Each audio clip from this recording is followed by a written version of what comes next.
Welcome to This Explainer. If you're an aspiring engineering student trying to figure out exactly which path to take, you are in the right place. Today, we're going to explore an incredibly rewarding, cutting-edge field together, environmental engineering. We're going to break down exactly what this degree entails, the modern tech you'll be using, and of course, the highly lucrative career waiting for you at the finish line. Think about this for a second. What if your daily job could literally save the planet while earning you a six-figure salary? Seriously, that isn't just a hypothetical. The global push for sustainability has totally transformed environmental protection. It's no longer just a basic compliance checklist. It's a core economic driver. And the people sitting right at the steering wheel of this massive global shift? Yep, environmental engineers. So here is our game plan for today. We'll start with the green engineering boom, then move on to finding your engineering fit. After that, we'll dive into AI and nature-based solutions, map out your four-year degree, and wrap things up with global salaries and careers. Let's get into it. All right, Section 1, the green engineering boom. Consider this your call to action. Look at the world around us right now. We are right in the middle of a massive structural shift. Did you know that over 70% of the US power grid is more than 25 years old? Our infrastructure is aging right at the exact moment we're facing more extreme weather events. And meanwhile, think about the tech boom. A single new data center, the kind that powers modern AI and cloud computing, requires up to 2 million liters of water every single day just to cool its servers. 2 million liters. That is a staggering resource demand. We urgently need engineers who can balance these huge technological leaps with actual ecological survival. Moving on to Section 2, finding your engineering fit. Let's clear up the whole civil versus environmental versus chemical debate. A lot of students get really confused about how these fields actually differ, so let's break it down. Civil engineering is all about the physical structure, right? They use physics and solid mechanics to make sure a bridge or a concrete water basin has the structural capacity to bear heavy loads safely. Environmental engineering, however, works within those structures. They use chemistry and microbiology. So while the civil engineer builds that concrete basin, the environmental engineer is the one designing the biological kinetics and chemical reactions happening inside the basin to neutralize toxins and ensure ecological health. Adding chemical engineering into the mix brings the whole picture into focus. Chemical engineers work in closed industrial facilities to maximize the yield of chemical products. They take raw materials and build complex chemicals. Environmental engineers do the exact opposite. They interface with human ecological systems, taking complex, multi-component waste products and designing flexible, open systems to safely break them back down into benign, harmless compounds like water and carbon dioxide. Basically, if you want to design the building, choose civil. If you want to make chemical products, choose chemical. But if you want to neutralize toxins and protect human ecological health, environmental is your perfect fit. All right, Section 3, AI and nature-based solutions. Welcome to the modern ecological toolkit. There is a massive shift happening right now in the industry. We're moving away from traditional gray infrastructure, like just pouring more concrete for seawalls, and leaning heavily toward nature-based solutions. What does that mean? It means leveraging the natural functions of forests, wetlands, and shorelines as your primary engineering solutions. For instance, instead of just building a traditional water treatment plant, an environmental engineer might design a constructed wetland to naturally polish wastewater, or they might design coastal dune systems to replace old crumbling seawalls. You are literally using nature as the engineering solution. It's brilliant.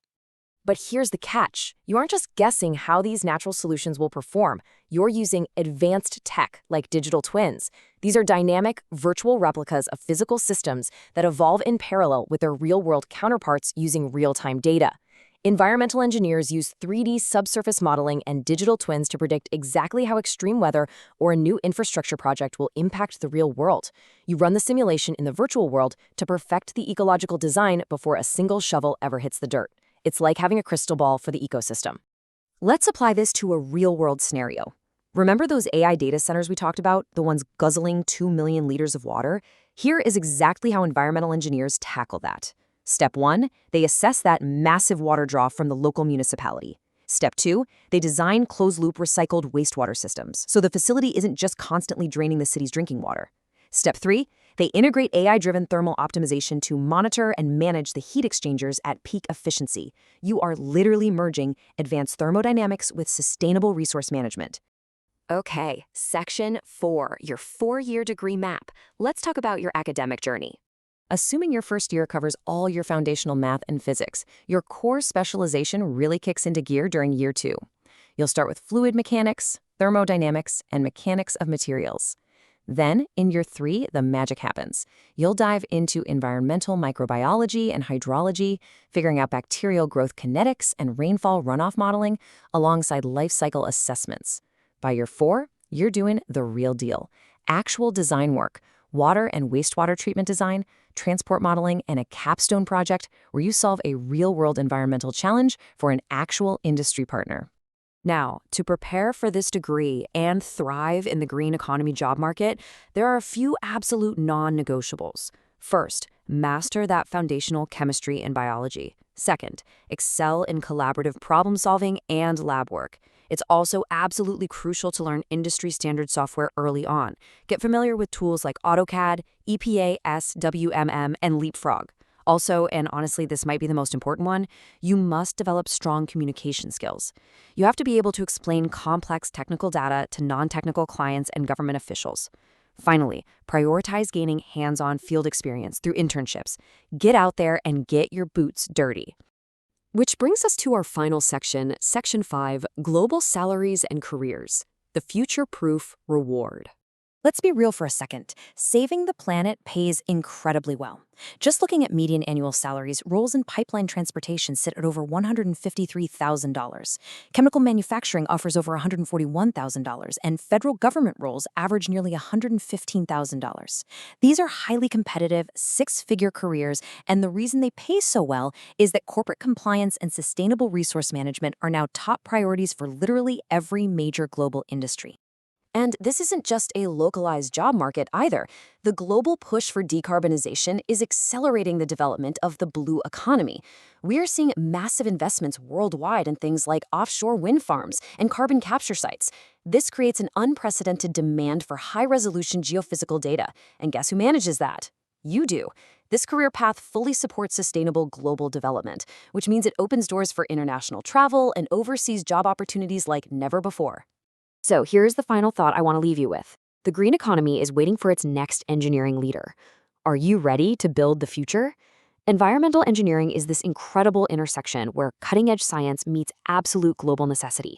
You'll be the one designing the systems that clean our water, power our smart cities, and protect our ecosystems for generations to come. It's a challenging path for sure, but an incredibly rewarding one. Thank you so much for joining me for this explainer. Keep learning, keep exploring, and I'll catch you in the next one.